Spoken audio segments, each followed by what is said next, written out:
Have you ever looked at a piece of hardware from 10 years ago and just thought, damn, why does this look so much more real?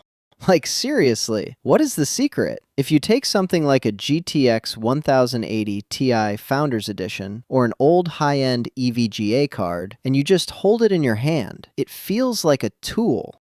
It's heavy, it's cold, and it has this industrial weight that signals to your brain, this is a serious piece of engineering.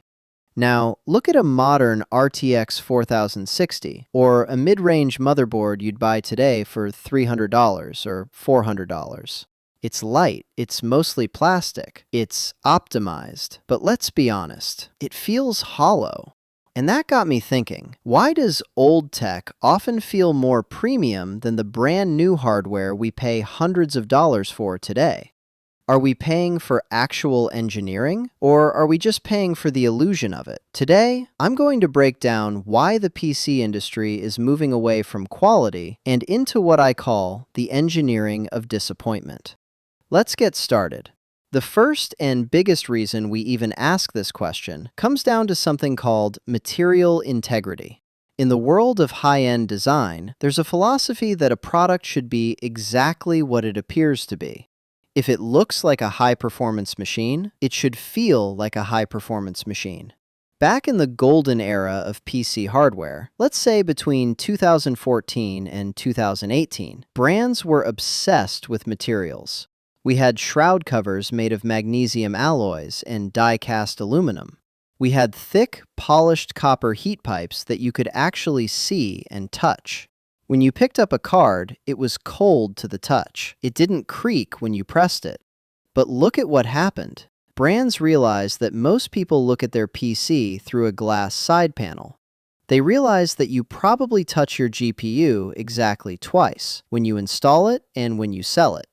So they started applying the logic of visual distraction. Instead of using expensive metals, they switched to thin ABS plastic.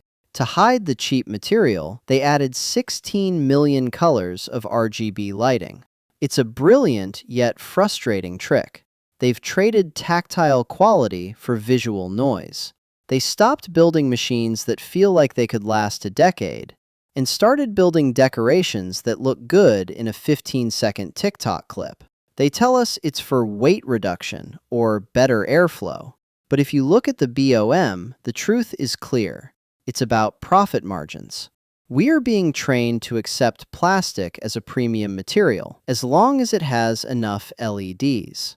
If the materials don't convince you, the internal density will. This is where the trap becomes undeniable. If you take the cooler off a legendary card from 8 years ago, the PCB, the actual circuit board, is a masterpiece. It's a crowded, complex city of capacitors, chokes, and VRM phases. Every single millimeter of that board is packed with silicon and metal. There was a mathematical pride in over-engineering. Engineers wanted to show off how much power they could cram into a single slot. Now, let's look at a modern mid-range card.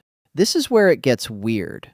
You'll often see a massive triple-fan plastic shroud that's 30 centimeters long.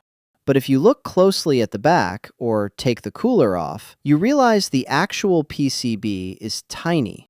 Sometimes it's only half the length of the cooler. The rest? It's just empty space. It's air, wrapped in plastic.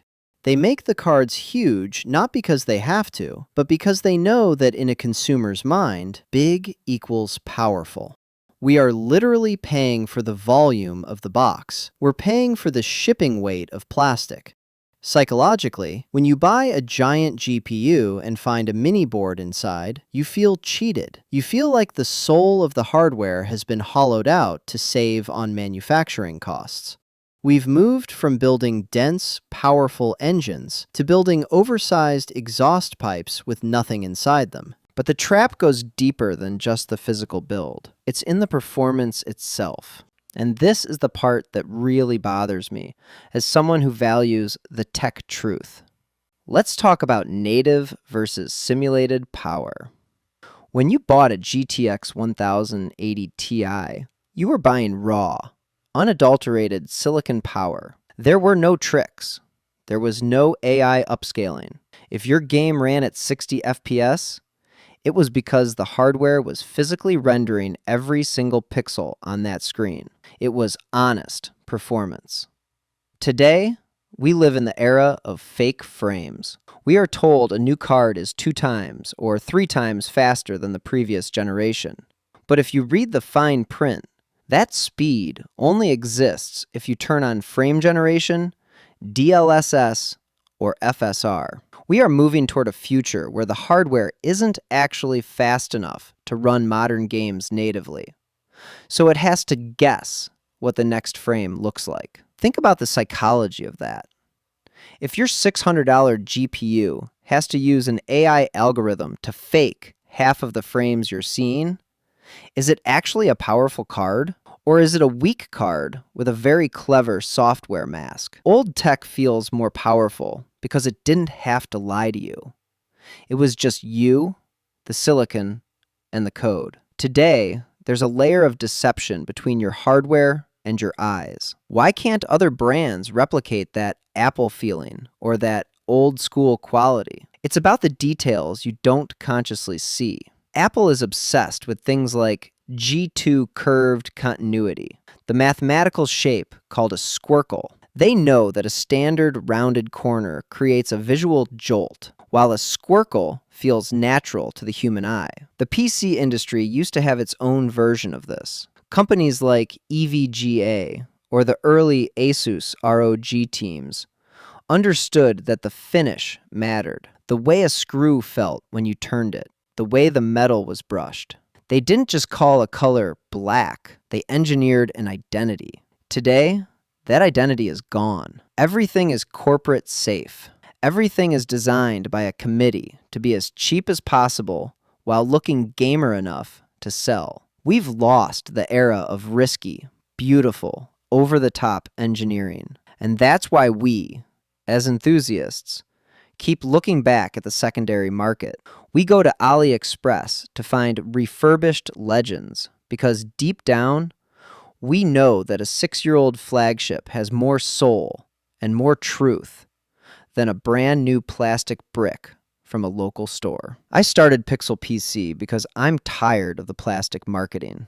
I'm tired of being told that more RGB equals more quality. As I'm filming this, I'm still doing everything from my phone. I don't even have my own high-end PC yet. But in a way, that's my strength. It allows me to look at this industry without the bias of a reviewer who gets free parts every week. I'm looking for the hardware that still has a soul. I'm looking for the tech truth in a market that's trying to sell us less for more. If you're watching this, you're likely one of the few who still cares about what's actually under the shroud. You're the foundation of this channel. You are the core PC enthusiasts. If you want to hang out with me and talk about real hardware, check the links in the description. Join the community before we hit the big milestones. And let's build something honest together. Thanks for watching. Don't let them sell you the air. Keep it real.